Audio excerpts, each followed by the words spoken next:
श्री परमात्मने नमः। श्री वाल्मीकि रामायण उत्तरकांड 96वां सर्ग। महर्षि वाल्मीकि द्वारा सीता की शुद्धता का समर्थन। रात बीती, सवेरा हुआ और महातेजस्वी राजा श्री रामचंद्र जी यज्ञशाला में पधारे। उस समय उन्होंने समस्त ऋषियों को बुलवाया।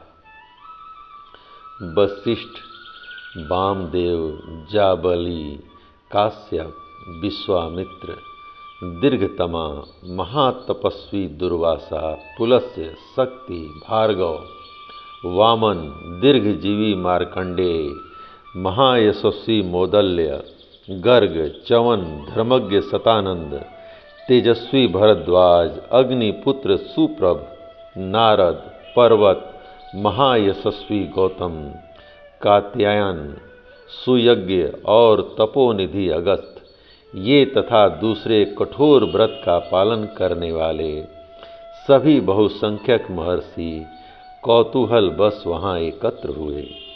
महापराक्रमी राक्षस और महाबली बानर, ये सभी महामना कौतूहल बस वहाँ आए। नाना देशों से पधारे हुए तीक्ष्ण व्रतधारी ब्राह्मण, क्षत्रिय, वैश्य और शूद्र सहस्त्रों की संख्या में वहां उपस्थित हुए। सीता जी का शपथ ग्रहण देखने के लिए ज्ञाननिष्ठ, कर्मनिष्ठ और योगनिष्ठ सभी तरह के लोग पधारे थे।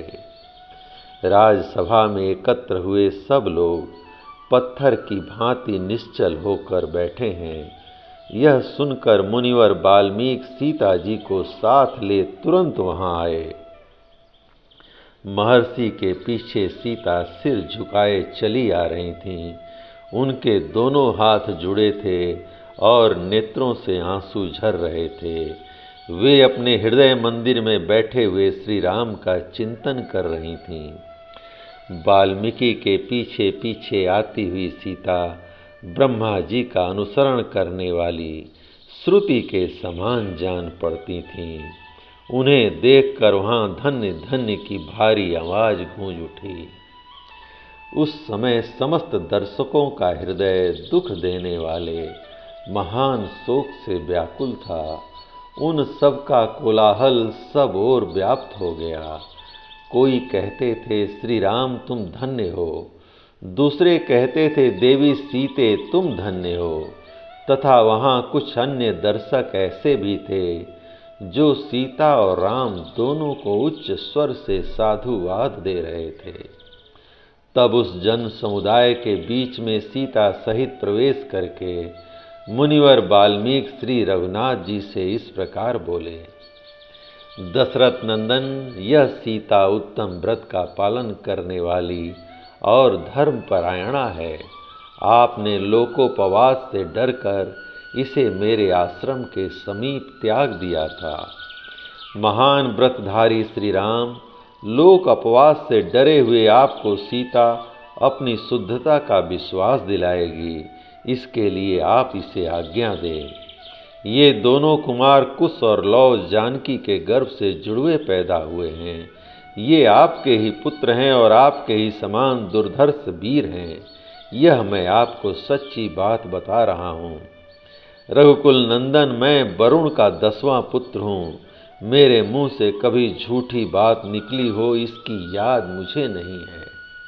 मैं सत्य कहता हूँ, ये दोनों आपके ही पुत्र हैं। मैंने कई हजार वर्षों तक भारी तपस्या की है। यदि मिथिलेश कुमारी सीता में कोई दोष हो तो मुझे उस तपस्या का फल न मिले। मैंने मन, वाणी और क्रिया द्वारा भी पहले कभी कोई पाप नहीं किया है। यदि मिथिलेश कुमारी सीता निष्पाप हो, तभी मुझे अपने उस पाप शून्य पुण्य कर्म का फल प्राप्त हो। रघुनंदन, मैंने अपनी 5 इंद्रियों और मन बुद्धि के द्वारा सीता जी की शुद्धता का भली भांत निश्चय करके ही इसे अपने संरक्षण में लिया था। यह मुझे जंगल में एक झरने के पास मिली थी। इसका आचरण सर्वथा शुद्ध है। पाप इसे छू भी नहीं सका है तथा वह पति को ही देवता मानती है। अतः लोक अपवास से डरे हुए आपको अपनी शुद्धता का विश्वास दिलाएगी। राजकुमार, मैंने दिव्य दृष्टि से यह जान लिया था कि सीता का भाव और विचार परम पवित्र है, इसलिए यह मेरे आश्रम में प्रवेश पा सकी है। आपको भी यह प्राणों से अधिक प्यारी है और आप यह भी जानते हैं कि सीता सर्वथा शुद्ध है, तथापि लोक अपवाद से कलुषित चित्त होकर आपने इसका त्याग किया है।